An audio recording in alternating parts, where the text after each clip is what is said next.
একটা প্রশ্ন আসছে, ইসলামী আন্দোলন ও জামাতের মাঝে সংকট কি নিয়ে? আসন ভাগাভাগি না ভিন্ন কিছু? দেখেন, একটা কথা বলি, এটা হলো ছোট মুখে বড় বড় কথা বলা উচিত না। ওরা হইল দেশের বড় বড় দলের সর্বোচ্চ নেতা, কথা ঠিক নেই। তারা কখনো দেশের কল্যাণে একসাথে বসবে, কখনো একজন আরেকজনের সমালোচনা করবে গঠনমূলক। এটাই তো রাজনীতি। নাকি রাজনীতি শুধু আপনার আমি ফেরেশতা কম, একদল আরেক দলের কোনোদিন ফেরেশতা বলবে না। তবে আমি একটা কথা বলি, সেটা হলো আমার একটা বক্তব্যের কারণে যেন রাষ্ট্রের কোনো ক্ষতি না হয়, আমার একটা ফেসবুক পোস্টের কারণে, বক্তব্যের কারণে যেন ঐক্যের মধ্যে কি না হয়, ফাটল না ধরে। এই জিনিসটা আমাদেরকে খেয়াল রাখতে হবে।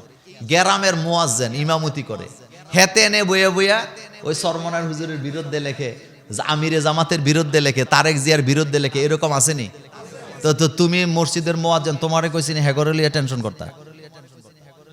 রাজনীতিতে বাগাবাগি হবে, দ্বন্দ্ব হবে, আমি আপনার বিরুদ্ধে অভিযোগ করব, আপনি আমার বিরুদ্ধে কি করবেন, গঠনমূলক অভিযোগ করবেন। আমি বেশি চাইবো, আপনারা কম দিতে চাইবো। এটা হলো মুরব্বীদের ব্যাপার, তারা সিদ্ধান্ত নেবেন কি করবেন না করবেন, কিন্তু আমাদের ঝগড়া করে কোনো লাভ আছে নি।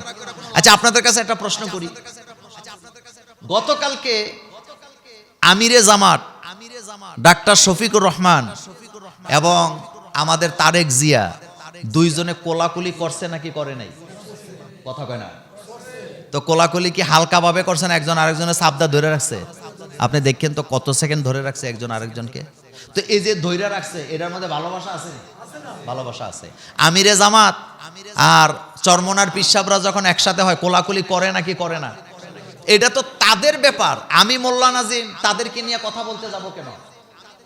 দেশ কিভাবে পরিচালিত হবে, নেতারা কি ভূমিকা নিবেন। যেমন আমিরে জামাত গতকালকে একটা ইঙ্গিত দিয়ে দিছেন যে আমাদের মধ্যে আলাপ আলোচনা হয়েছে, দেশটাকে যেন আমরা সবাই মিলে এগিয়ে নিতে পারি, একথা বলছেন। এটা তো উনাদের ব্যাপার।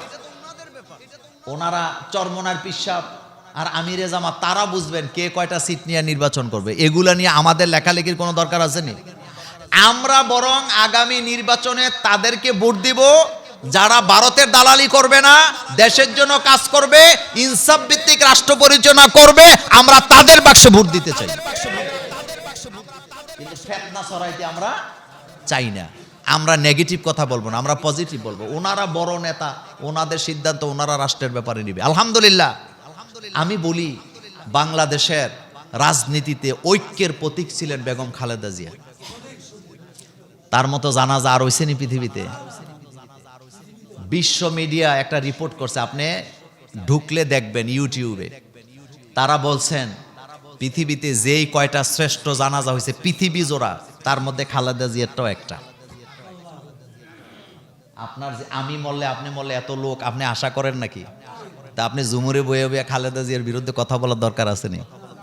নাই। একটা মজার কথা বলি, একটা রিপোর্ট দেখলাম, তারা বললেন যে ইরানের প্রেসিডেন্ট যখন মারা গেছিলেন, ইরানের কি বলে বিপ্লবী নেতা, প্রেসিডেন্ট নয়, ইরানের বিপ্লবী নেতা খোমেনি, তিনি যখন মারা গেছিল তার জানাজায় 1 কোটির মতো লোক হয়েছিল। সুবহানাল্লাহ। কয় কোটি? ফিলিস্তিনের প্রেসিডেন্ট ইয়াসির আরাফাত যখন মারা গেছিলেন তার জানাজায় 30-40 লক্ষ লোক হয়েছিল। এগুলো হলো ইতিহাস। এগুলা কি? প্রেসিডেন্ট জিয়াউর রহমান যখন মারা গেছিল তার জানাজায়ও এরকম লোক হয়েছে। আর ইদানিং এসে আমরা দেখলাম বেগম খালেদা জিয়ার জানাজা, যার লাশটা কাঁধে লইছেন বাংলাদেশের প্রখ্যাত 3 জন আলেম, কি বলে আল্লামা মামুনুল হক, তারপরে মিজানুর রহমান আজহারি, তারপরে শায়েখ আহমদুল্লাহ, আর জানাজা পড়াইছেন উপমহাদেশের শ্রেষ্ঠ আলেমদের একজন আল্লামা আব্দুল মালেক হাফিজাহুল্লাহ। এটা উনি প্রাপ্য। কারণ কি জানেন?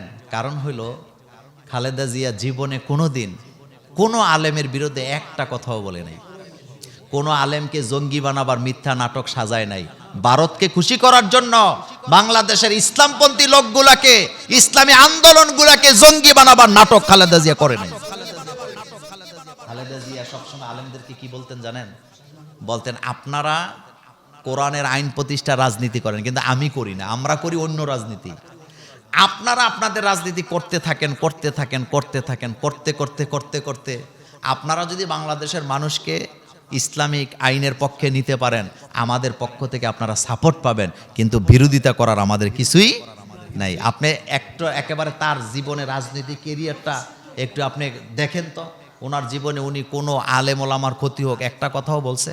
মসজিদ মাদ্রাসা ইসলামের ক্ষতি হোক কোনোদিন কোনো কথা বলছে? বরং তিনার মধ্যে একটা জিনিস আমি দেখছি, মাথা নত করে নাই। তিনি একমাত্র নেত্রী, তিনি বলেছিলেন এই দেশ আমার, মাটি আমার, মানুষ আমার, মল্ল এখানে বাঁচলো এখানে, এই জন্য তার কবর এই দেশে হয়েছে। কথা সত্য নেই? এবার আপনি যতভাবে যেভাবে ফতুয়া দেন, আমি কারোর খোসা দিয়ে কথা বলি না, আমার অভ্যাসে নাই, কিন্তু যেভাবে ফতুয়া দেন এই রকমের আরেকটা নেত্রী কিন্তু আছে, মরুক, আপনি দেখেন কি হয়। এখন মারা গেলে তো বাংলাদেশে আনাই কঠিন হয়ে যাবে। সুতরাং আপনি মানুষকে শত্রু বানায়েন না, আপন বানাবেন, ভালোবাসা দিবেন, এটাই যেন আমাদের কাজ হয়। আমরা কারো বিরুদ্ধে সমালোচনা করব না।